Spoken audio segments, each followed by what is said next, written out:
ஹே குட்டி, யாசிகாவின் வாட்ஸ்அப்பிற்கு ஒரு குறுஞ்செய்தி வந்தது.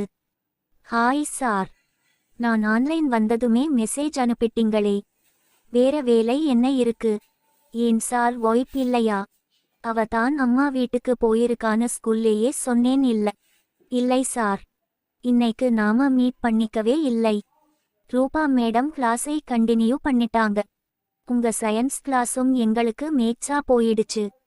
ஓ காட், நான் ஏதோ ஞாபகத்துல சொல்லிட்டேன். பரவாயில்லை சார், அந்த மேடத்துக்கு மட்டும் கிளாஸை கொடுக்காதீங்க. கிளாஸுல நிறைய பேர் உங்களை திட்டினாங்க. மேக்ஸ் மேடம் கேட்கும் போது என்ன செய்யறது? போர்ஷன் முடிக்கலையாமே. ஆமாம் சார், இன்னும் 2 வாரம் கண்டினியூவா நடத்தினாலும் முடிக்க முடியாது. அது அவங்க பாடு. சார் ப்ளீஸ் சார், எனக்காகவாவது கிளாஸுக்கு வாங்க. சரி, நாளைக்கு 2 கிளாஸ். கூல் பாய். இப்ப ஹேப்பியா இருக்கேன். நீ ஹேப்பியா இருக்க? நானும். ஜெஞ்சுக்கு என்ன சார்? தன் கையே தனக்கு உதவி. சீ நாட்டி கேள். சும்மா சொல்லுங்க சார். அம்மம். இப்ப கூட செம. உன்னை ஆன்லைனில் பார்த்ததும் தான் நிம்மதி ஆச்சு. ஏன் சார், கால் பண்ணவா? ஐயோ வேணாம். ஏண்டா குட்டி, தனி ரூம் தானே உனக்கு? தனி ரூம் தான் சார், ஆனா இப்ப நான் மாடியில இருக்கேன். தனியாவா? தனியா இல்லை சார், நான் மொட்டை மாடி நிலா. கொஞ்சம் இளையராஜா பாட்டு. அடடா வாழற போல. நீங்க சார்? நான் என்னோட பெட், கொஞ்சம் ரம் கொஞ்சம் தண்ணி. ஓ, மேடம் இல்லாததை கொண்டாடறீங்களா? பின்னாடி இவனோட என் பொண்டாட்டி ஊருக்கு போயிட்டா சாங்கா. அட நீ வேற ஏம்மா? சலிச்சுக்காதீங்க சார். ஒரு ஹெல்ப் கிடைக்குமா? என்னாது சார்? ஒரு செல்பி அனுப்பேன். இந்தா அனுப்பறேன் சார். யாசிகா எழுந்து தன்னுடைய டிசர்ட்டை ஒழுங்கு செய்தாள். லூஸ் ஹேரை கோதிக்கொண்டாள். கையை தள்ளி கேமிராவில் பார்த்து கொண்டாள். அப்படியே கேமிராவில் அவள் தலைக்கு மேலே நிலவு தெரிவது போல அங்கும் இங்கும் நடமாடி ஒரு செல்பி எடுத்து அனுப்பினாள். டிட்டன். அந்த செல்பியை பார்த்து ஏமாந்து போனான் வாத்தி. என்ன சார் ஒன்னும் சொல்லலை என உடனே மெசேஜ் வந்தது. நீயும் நிலாவுடன் ஜாலியா இருக்க. இங்க ஒரு மனுஷன் பொண்டாட்டி பக்கத்துல இல்லாம கஷ்டப்படுவானே, அவனுக்கு ஹெல்ப் பண்ணற மாதிரி ஒரு பிக்சர் அனுப்புவோமுன்னு இருக்கா? சார் சார், சுத்தி வளைச்சு எங்க வாரீங்கன்னு தெரியுது. அந்த மாதிரி பிக்சர் வேணுமுன்னா உங்க ஓய்கிட்ட கேளுங்க. நான் தான் கிடைச்சனா? அவ அனுப்பற மாதிரி இருந்தா நான் ஏன் உன்னை கெஞ்சிக்கிட்டு இருக்கேன்? அவ இந்நேரம் தூங்கியிருப்பா. போன் பண்ணி எழுப்பி விடறது. வந்தா எழுப்ப மாட்டீங்களா?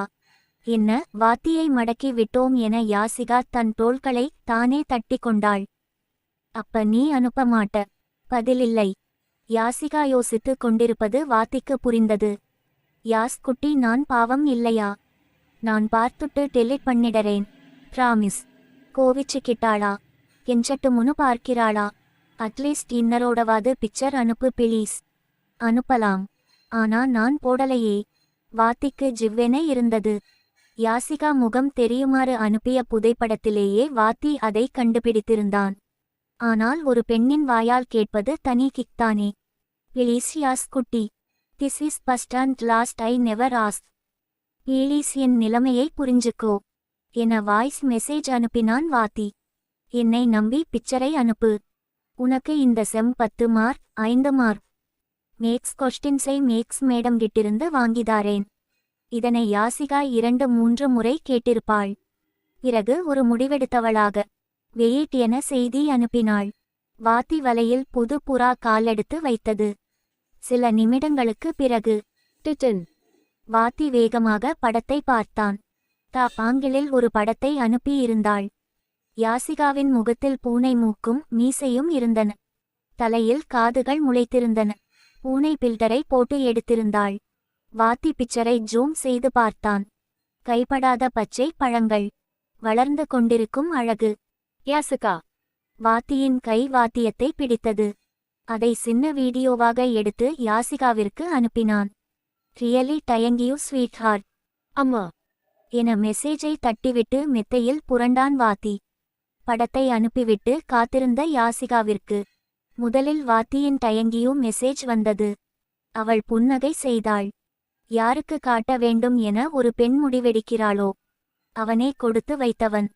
இருவிரலில் வழிந்தோடும் அழகை புகைப்படமாக்கி வாத்திக்கு அனுப்பினாள்.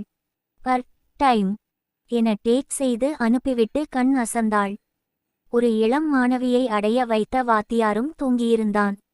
இந்த தொடக்கம் அவர்களுக்குள் இருந்த தயக்கங்களை உடைத்து புது உறவுக்கு வழிவகை செய்தது. மறுநாள் காலையில் யாசிகாவிற்கு ஒருவித குற்ற உணர்ச்சி தோன்றியது. ராத்திரி போதையில் இருந்தது போல என்ன செய்துவிட்டோம். புகைப்படம் எடுத்து அனுப்பியதோடு வாத்தியாரின் அழகை பார்த்து நாமும் அதையும் படம் எடுத்து அனுப்பிவிட்டோமே. சிவநேசன் நல்ல வாத்தியார் என்றாலும் புகைப்படம் வேறு யாரிடமாவது சிக்கினால், சிச்சி அவர் நம்ம வாத்தியார். கட்டின பொண்டாட்டி இருந்தாலும் என்னை மதித்து படம் கேட்டவர், என் அழகை ஆராதிப்பவர். யாசிகாவிற்கு படிப்பில் கவனம் செல்லவில்லை. டிட்டன் குட் மார்னிங் செல்லக்குட்டி, உன்னோட படத்தை பார்த்துதான் இன்னைக்கு விடியலே என மெசேஜ் அனுப்பி இருந்தார். கா டோன்ட் மிஸ்டேக் மீ, அந்த படத்தை டெலீட் பண்ணிடுங்க ப்ளீஸ். ஈயஸ் என்னாச்சு? இல்ல, எனக்கு கொஞ்சம் பயமாய் இருக்கு. யூ சில்லி கில், என்கிட்ட எதுக்கு பயம்? அதெல்ல சார், அந்த படத்துல. எஸ், டோன்ட் worry மை கில். ஸ்கூலுக்கு நேரில் வா பேசிக்கலாம்.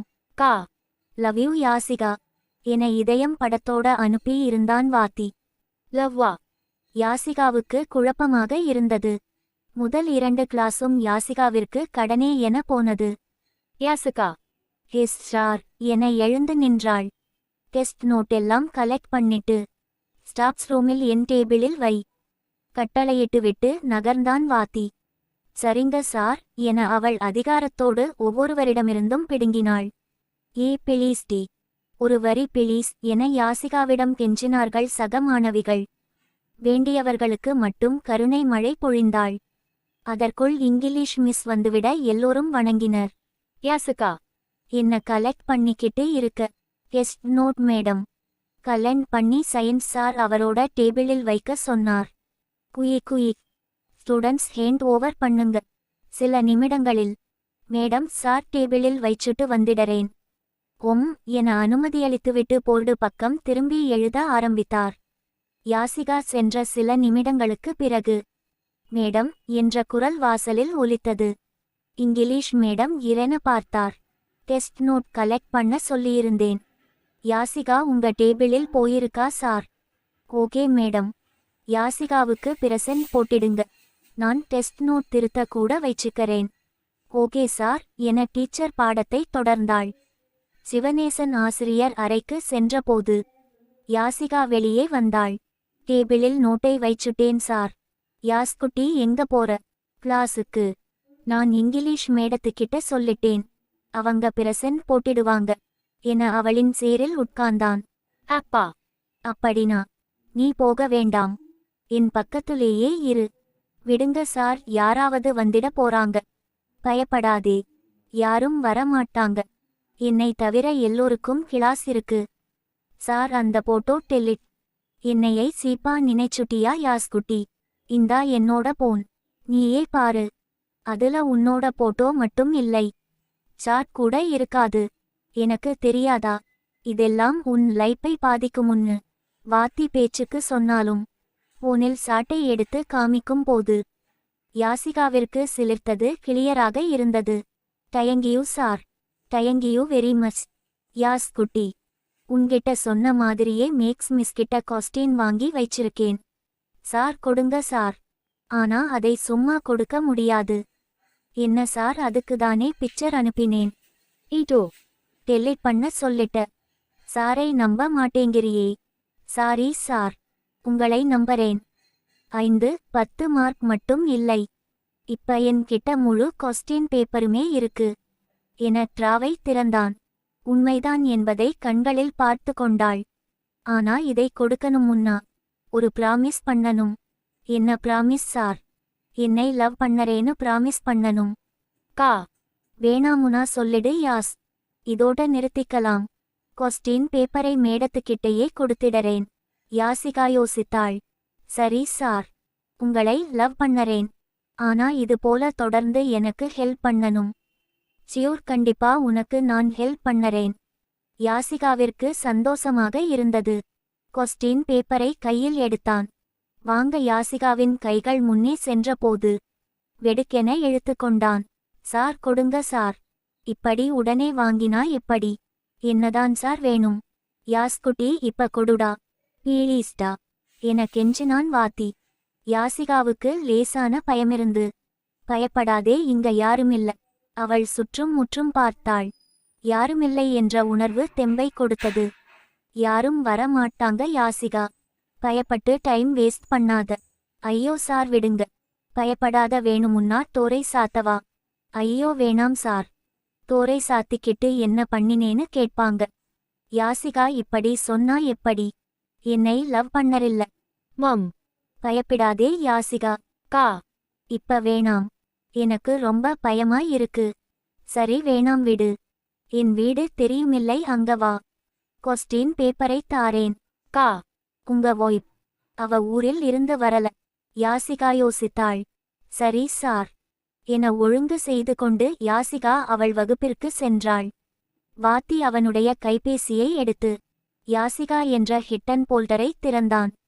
அதில் பூனைக்குட்டி முகத்தோடு இருக்கும் யாசிகா பளீரென தெரிந்தாள். நீ மச்சக்காரடி யாஸ்குட்டி என அவள பார்த்தபடி உளறினான்.